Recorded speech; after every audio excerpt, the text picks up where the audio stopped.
The scalpel felt cold, an extension of the winter that had settled in his soul. Outside, the city was a blur of indifferent lights, but in here, under the sterile glare of the operating theater, there was only the quiet hum of machinery and the frantic drum of his own heart.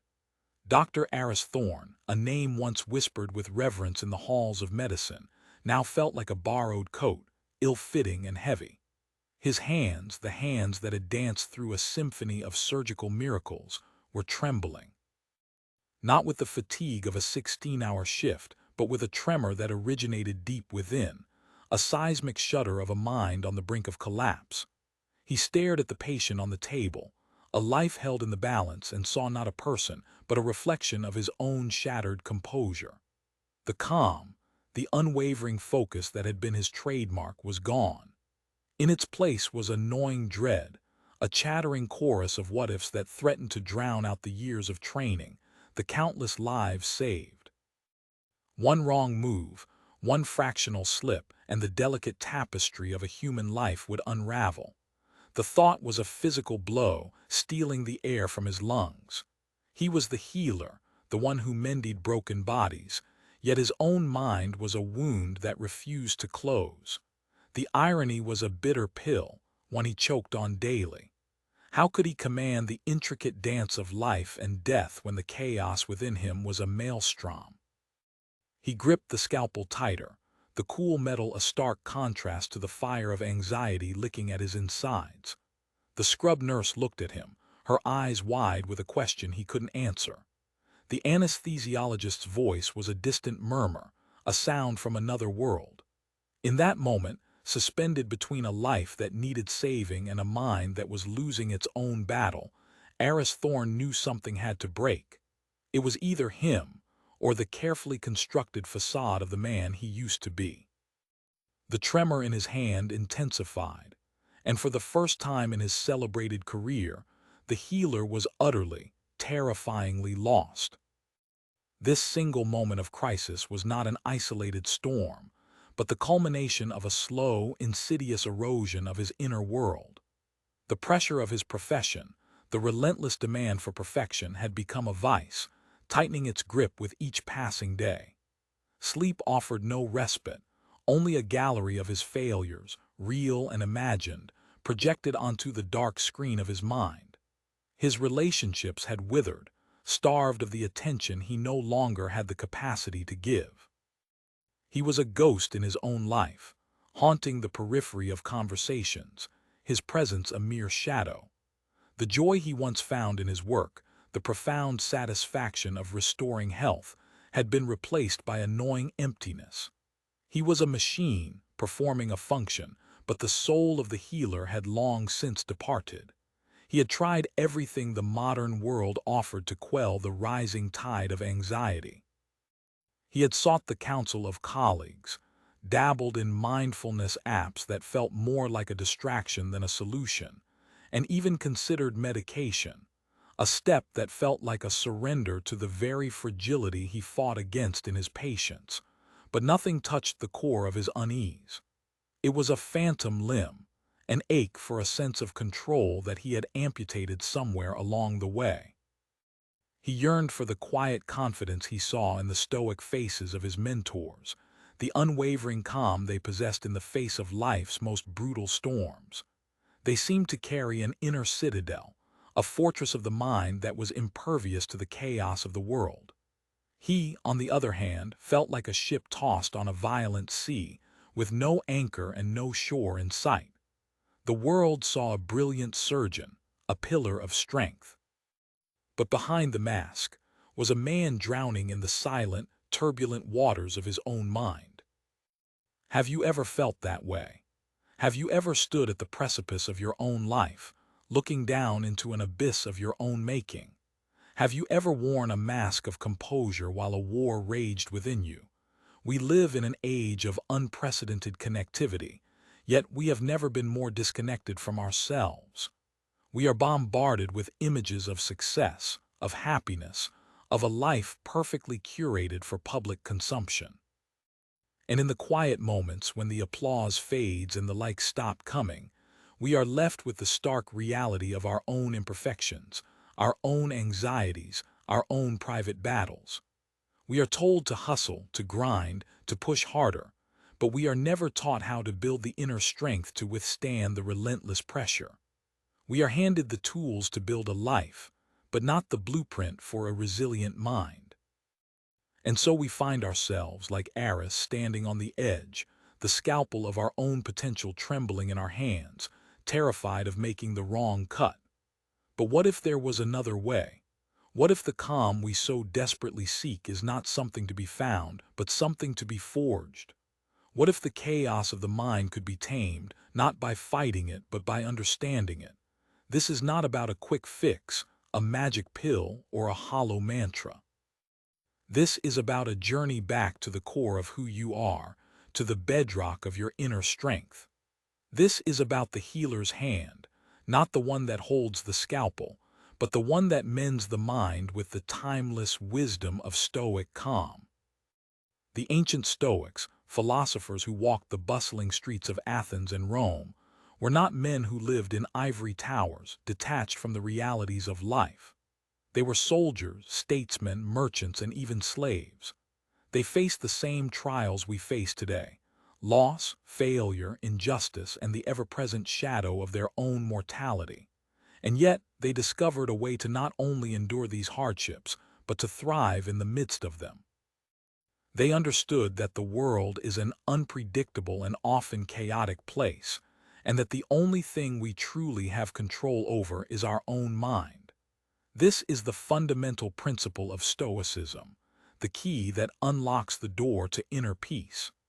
It is the realization that our suffering is not caused by the events in our lives, but by our interpretation of those events. The tremor in Aris's hand was not caused by the patient on the table, but by his fear of failure, by his attachment to his reputation, by his belief that his worth as a human being was tied to the outcome of this one surgery. The Stoics would say that he was a victim of his own judgments, a prisoner of his own perceptions. The first step on the path to Stoic calm is to understand the dichotomy of control, the clear line between what is within our power and what is not. We cannot control the traffic, the weather, the opinions of others, or the outcome of every endeavor. To invest our emotional energy in these things is to set ourselves up for a life of frustration and disappointment. What we can control are our thoughts, our judgments, our actions, and our responses. This is where our true power lies. Imagine a storm raging outside your window. You cannot stop the wind from howling or the rain from lashing against the glass. But you can choose to stay inside, to build a fire, to read a book, to find comfort and warmth in the midst of the tempest. The storm of life is no different. We cannot always control the external events, but we can always control our internal response. Aris could not control the complexity of the surgery, the patient's underlying condition, or the possibility of an unforeseen complication. But he could control his focus, his breathing, his adherence to the procedures he had mastered over years of practice. He could choose to see the surgery not as a threat to his reputation, but as an opportunity to serve, to heal, to do the very thing he had dedicated his life to. This shift in perspective is not a denial of reality, but a reframing of it. It is about choosing to focus on what we can do, rather than what we cannot.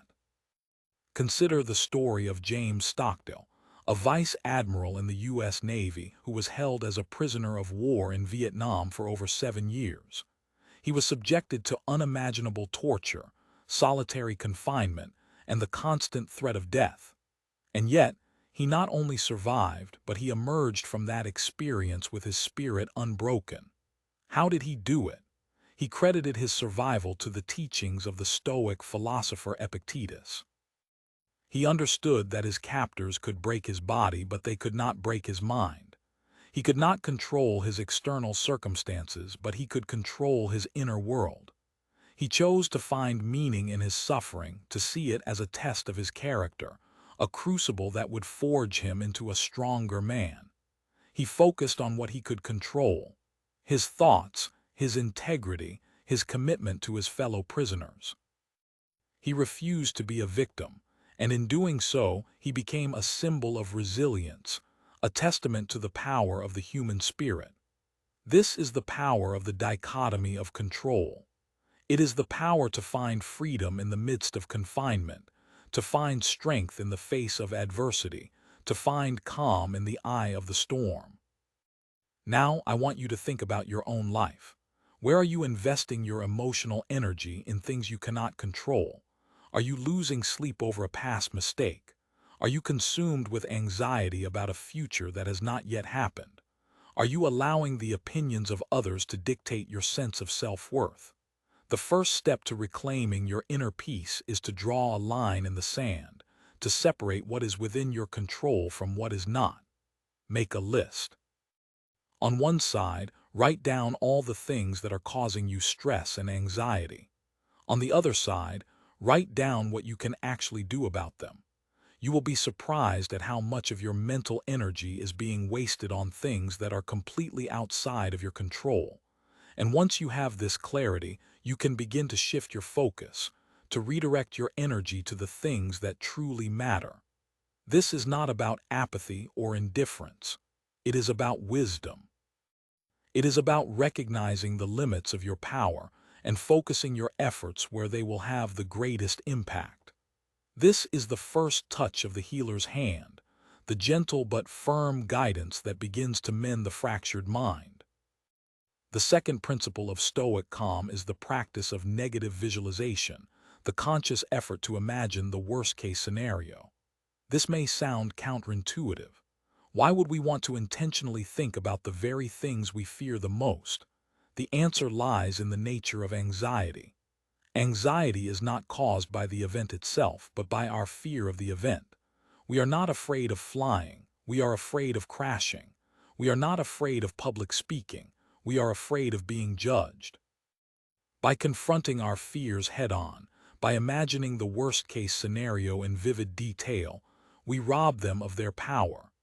We desensitize ourselves to the fear, and we begin to see that even in the darkest of outcomes, we have the capacity to endure.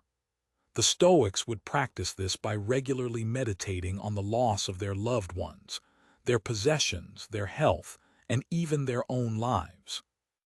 They did not do this to be morbid, but to cultivate a sense of gratitude for what they had in the present moment, and to prepare themselves for the inevitable hardships of life.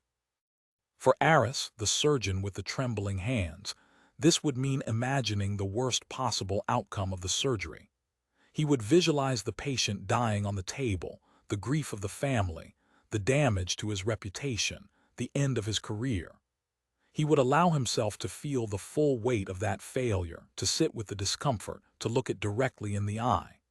And in doing so, he would begin to realize that even in this catastrophic scenario, he would survive.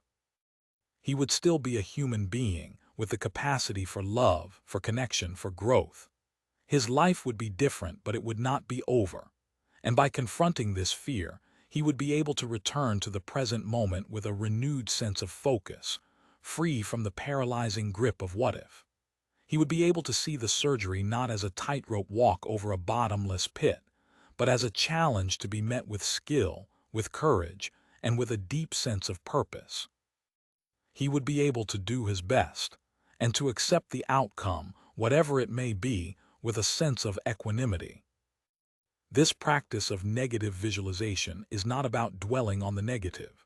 It is about inoculating ourselves against the fear of the unknown. It is about building a psychological immune system that can withstand the inevitable blows of life. Think about a time when you were consumed with anxiety about an upcoming event, a presentation, a difficult conversation, a medical test. The anticipation was probably far worse than the event itself. And once it was over, you probably felt a sense of relief, a realization that you had the strength to handle it.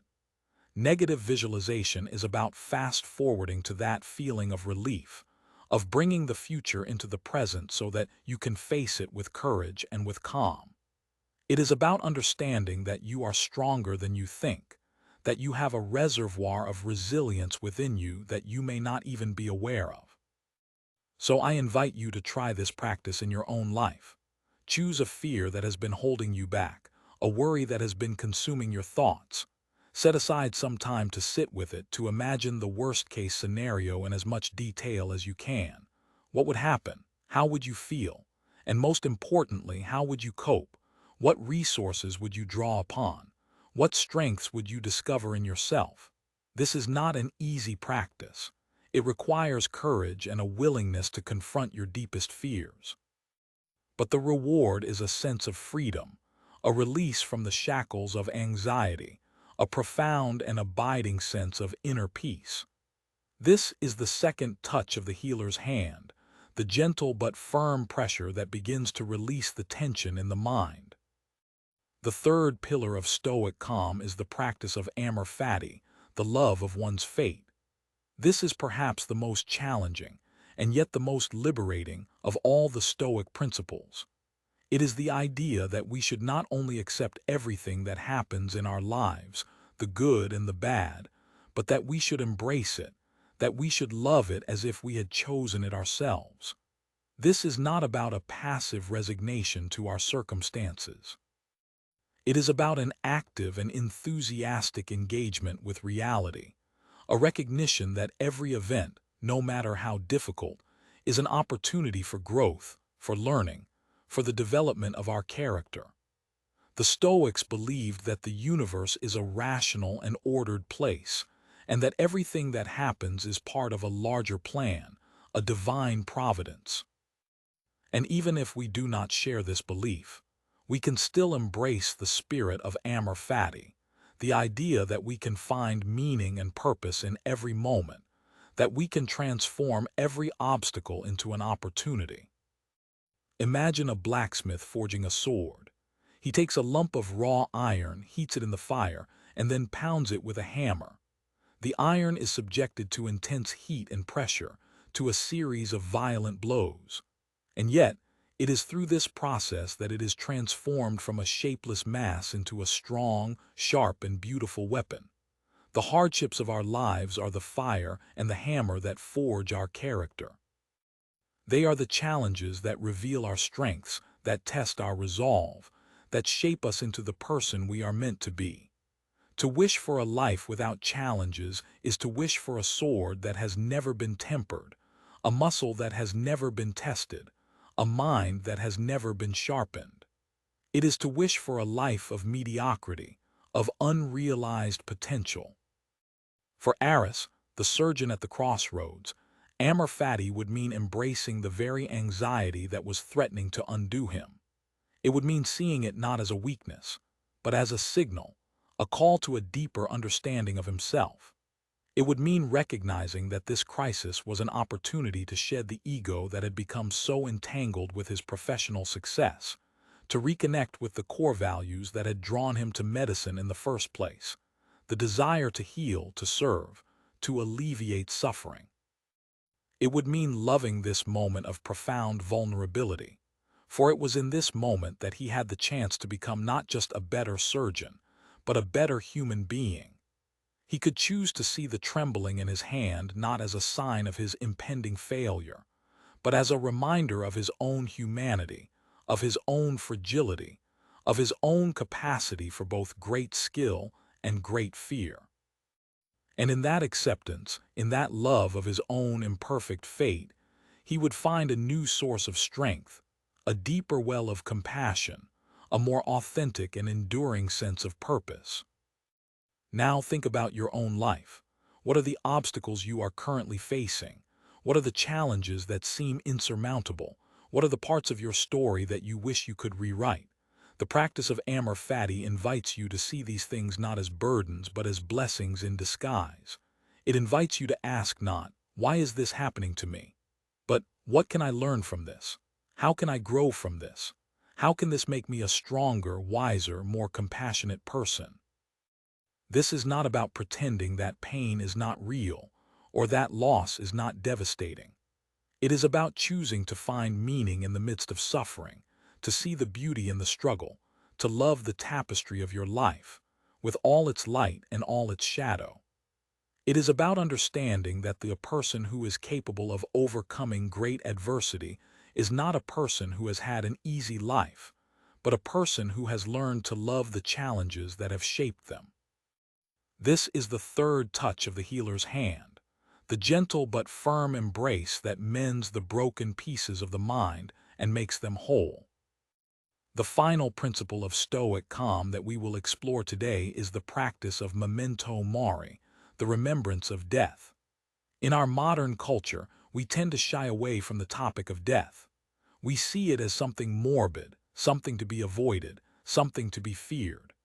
But for the Stoics, the contemplation of death was not a source of despair, but a source of inspiration, a catalyst for living a more meaningful and virtuous life. The awareness that our time is limited, that every moment is precious, can be a powerful motivator to live with intention, to focus on what truly matters, to not waste our days on trivial pursuits, on petty grievances, on the pursuit of fleeting pleasures. The Stoics would often begin their day with the thought, "I may not live to see the evening," and end their day with the thought, "I may not live to see the morning." This was not to create a sense of anxiety, but to cultivate a sense of urgency, a sense of gratitude, a sense of perspective. When we remember that we are mortal, the small annoyances of daily life begin to lose their power over us. The traffic jam, the rude comment, the spilled coffee, these things become insignificant in the grand scheme of things. We are less likely to get caught up in the drama of the ego, in the need to be right, in the desire for approval. We are more likely to focus on our relationships, on our values, on the legacy we want to leave behind. The awareness of death is a clarifying lens, a filter that separates the essential from the non-essential, the signal from the noise. It is a reminder that we have a finite amount of time to become the person we want to be, to make the contribution we want to make, to live a life of purpose and of meaning. For Aris, the surgeon facing a crisis of confidence, the practice of memento mori would be a powerful antidote to his fear of failure. He would remember that one day, he and his patient and everyone in that operating room would be gone. And in the face of that ultimate reality, the outcome of this one surgery, as important as it seemed in the moment, would fade into the background. What would matter is how he conducted himself in that moment. Did he act with courage? Did he act with integrity? Did he act with compassion? Did he do his best with the skills and the knowledge that he had? The remembrance of death would free him from the tyranny of his own ego, from the need to be perfect, from the fear of being judged. It would allow him to connect with a deeper sense of purpose, to see his work not as a performance to be evaluated, but as a service to be offered, a gift to be given. It would allow him to find a sense of calm, not in the certainty of a successful outcome, but in the knowledge that he was living in alignment with his values, that he was making the most of the precious time that he had been given. And so I ask you to consider your own mortality. I know it is not a comfortable thought, but I promise you it is a powerful one. Take a moment to reflect on the fact that your time is not infinite. What would you do differently if you knew you only had a year to live? A month? A day? What are the things you would stop worrying about? What are the conversations you would have? What are the risks you would take? What are the dreams you would pursue? The practice of memento mori is not about dwelling on the end of life, but about living more fully in the present. It is about waking up to the preciousness of each moment, to the beauty of the world around you, to the love of the people in your life. It is about understanding that the greatest tragedy is not death, but a life that was never truly lived. This is the final touch of the healer's hand, the gentle but firm reminder that awakens the mind from its slumber and inspires it to live with passion, with purpose, and with a profound and abiding sense of peace. These four principles of Stoicism, the dichotomy of control, negative visualization, amor fati, and memento mori, are not just abstract philosophical concepts. They are practical tools, a set of mental exercises that can be integrated into our daily lives to cultivate a sense of calm, of resilience, of inner strength. They are the healer's hand, the gentle but firm guidance that can mend the mind, no matter how fractured, no matter how lost. The journey of Aris Thorn, the surgeon with the trembling hands, is the journey of us all. We all face moments of crisis, of doubt, of despair. We all have a mind that can be a source of great suffering or a source of great strength. The choice is ours. We can be a victim of our circumstances, a prisoner of our own thoughts, or we can be the master of our own mind, the architect of our own inner world. The path of the Stoic is not an easy one. It requires courage, discipline, and a willingness to confront our deepest fears and our most ingrained habits of thought. But it is a path that leads to a life of profound meaning, of unshakable purpose, and of a calm that is not dependent on external circumstances, but that radiates from the core of our being. It is a path that is available to each and every one of us, right here, right now. You do not need to be a philosopher or a sage to walk this path. You only need to have the desire to live a better life, a more resilient life, a life of inner peace. So I invite you to take the first step. Choose one of these principles and begin to apply it in your own life today. Draw the line between what you can and cannot control. Confront a fear that has been holding you back. Embrace a challenge that you have been resisting. Remember that your time is precious. And as you do, you will begin to feel a shift, a subtle but profound change in your inner world. You will begin to feel the touch of the healer's hand, mending the mind with the timeless wisdom of Stoic calm. And you will begin to realize that the peace you have been searching for has been within you all along, waiting to be discovered, waiting to be unleashed. If this message has resonated with you, if you feel the stirrings of a desire to embark on this journey of self-mastery, I encourage you to share your thoughts in the comments below. What is the biggest challenge you are facing in your life right now? Which of these Stoic principles do you feel could help you the most? By sharing our stories, our struggles, and our insights, we create a community of support, a collective of modern-day warriors who are committed to building a better world, one mind at a time. And if you are ready to continue this journey, to delve deeper into the wisdom of the ages, to forge an unshakable core of inner strength, then be sure to subscribe and to join us for our next exploration into the vast and powerful landscape of the human mind. The path to a transformed life is not a destination, but a continuous journey, and we are honored to walk it with you. Remember, the storm may rage, but within you lies the unshakable calm of the Stoic sage. The power to heal, the power to mend, the power to master your mind is in your hands. Use it well.